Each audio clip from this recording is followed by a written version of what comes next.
Hey everyone, this is acyuta-bhava from Nightlight Astrology. Happy Monday, everybody. Today we are going to take a look at Venus's conjunction with Saturn, which is effectively breaking apart the enclosure that Venus has been a part of for most of the month of March. So I'm pretty excited about this. I hope you guys are too. Um, I'll refresh briefly on what the enclosure is and what it looks like. Although if you want a more thorough explanation of the enclosure, go back and watch the Venus enclosed by Saturn and Mars video that I did toward the start of March. And you can get a more robust explanation. Today, we're just going to be focused on the combination of Venus and Saturn, while also just sort of recognizing that this does end the enclosure and points Venus toward safer ground pretty soon here, as Venus is also about to enter Pisces. So here it is on the real-time clock. You can see that Venus is conjoined with Saturn today, March 28th, in the sign of Aquarius. If we push this forward, as soon as Venus passes over that today, Venus on the other side of Saturn then is no longer hemmed in by the malefics. And then just a few days later, we take this forward to about April 5th, and Venus has entered her exaltation as Jupiter and Neptune are about to conjoin, which is a really lovely signature. Just very hopeful, uplifting, to me, one of the more positive and exciting transits of the year that's about to happen in April. So as March is coming to a close, hard to say what everyone's been going through, but if you've been experiencing some difficulty, especially through those Venusian topics, love, relationships, agreement, and so forth, maybe today is the beginning of the end of those challenges. And again, if you want a more in-depth explanation of what the enclosure has been about, go back in the videos and check out the enclosure video on Venus between Mars and Saturn. Today, what I want to do is to talk about some of the most, everyone really liked the video I did where I talked about some of the top 10 themes that I had seen with Mercury and Neptune. We're going to do the same thing today for Venus and Saturn. So these are 10 things that I have seen repeatedly, either in my own life, listening to people talk about transits, and most specifically in my clients' lives over the years, whenever you have a transit of Saturn to Venus in the natal chart, or in the sky, Saturn and Venus are getting together. Now, the first, and there's no particular order, but the first one is old love. Falling in love with someone older. Saturn represents age and time, and Venus love. So falling in love with someone older than yourself. It's a very common Venus-Saturn thing, marrying an older man, marrying an older woman, whatever the case might be. Old love, a late life love, autumn of our years kind of love. Very Venus-Saturn.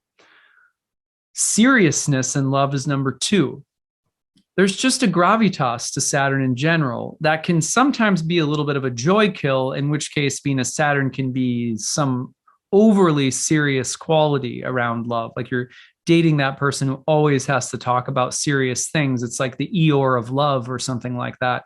And maybe that's an extreme. I think generally speaking, Venus and Saturn has a gravitas. It's maybe a little Shakespearean or a little melancholic, but generally speaking, you're thinking about a more serious, mature theme around love and relationships, around beauty and art, sensuality or sexuality.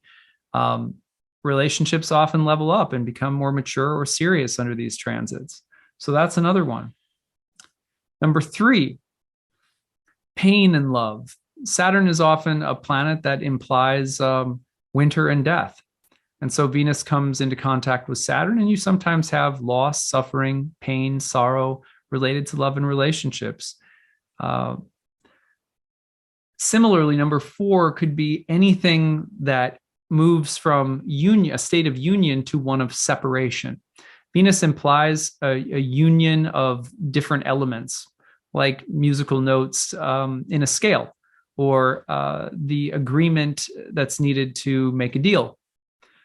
So when you have things that different parts that are harmonizing, that's very Venusian. When Venus comes together with Saturn, it's as though the collective or the harmony is suddenly separated, that things are separated out or even polarized. So polarizing situations in love or relationships, such as the separation or of a marriage or even divorce, or the ending of an agreement or contract, separating, going in separate ways, finding that you're on two sides, other opposite sides of the fence.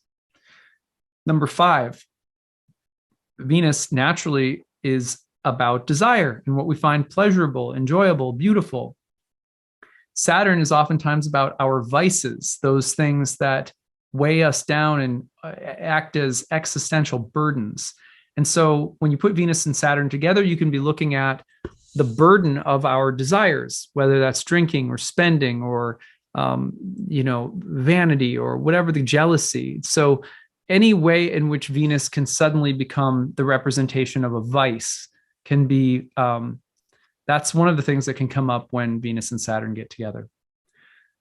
Number 6, austerity is, and austerity could go either way, right? So, but generally speaking, what I mean here is trouble with pleasure because of an overly austere nature.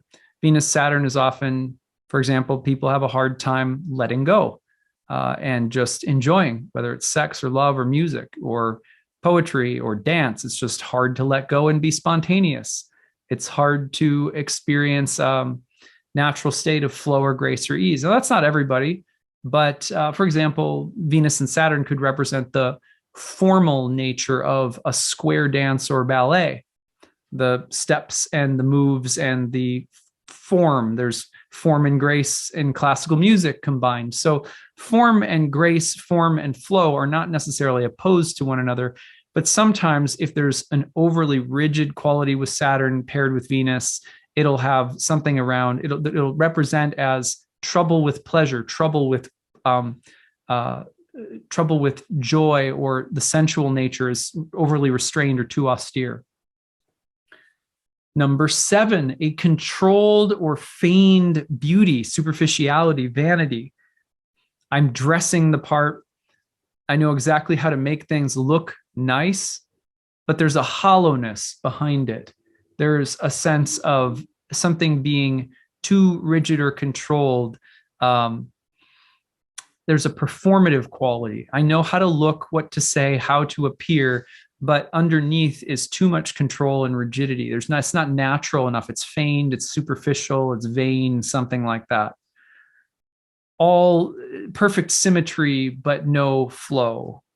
Okay, so similar to austere, but especially when people are like masterful at their craft, but it feels just overly controlled or something. On the other hand, again, form and beauty being paired positively could be a part of that. Number 8, love me little, but love me long. Functional love, not necessarily intimacy. We are a functional pairing, a power couple, a relationship that is rooted in the desire to get ahead or to be safe or to fit in. But it's missing some substance or something like that. Or on the other hand, the value of like, well, we don't have the most intense chemical connection, but we're best friends, and we found a way of being a functionally very positive couple over a very long period of time, and I wouldn't trade it for the world. That could be a Venus-Saturn dynamic as well.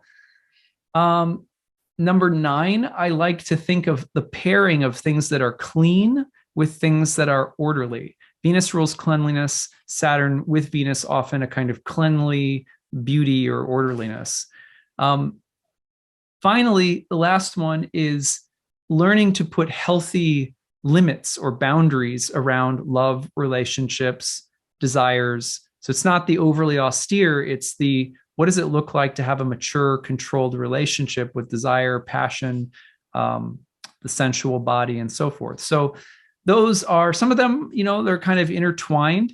So, but hopefully that gives you some really good things to think about in terms of how this archetypal combination likes to show itself.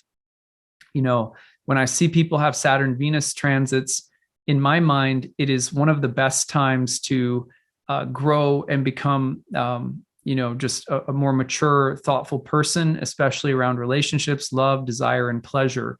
If we can welcome the transit and also welcome it in one of two ways, helping us to become, develop some more mature, sober boundaries with regard to Venus on the one hand, or Venus inflecting itself on Saturn, learn how to be a little bit more spontaneous and let the sensual in a little bit more if it needs to be. So it's kind of, they can inflect each other in both directions too. It doesn't have to be one or the other. So Anyway, I hope this is helpful for all of you this week and that you're having a good one as the week unfolds here. In the meantime, leave your stories. Use the hashtag grab Venus conjoined Saturn. What are you seeing? How is it showing up? If you prefer to email us, it's grabbed@nightlightastrology.com. All right, that's what I've got. Have a good one, everyone. Bye.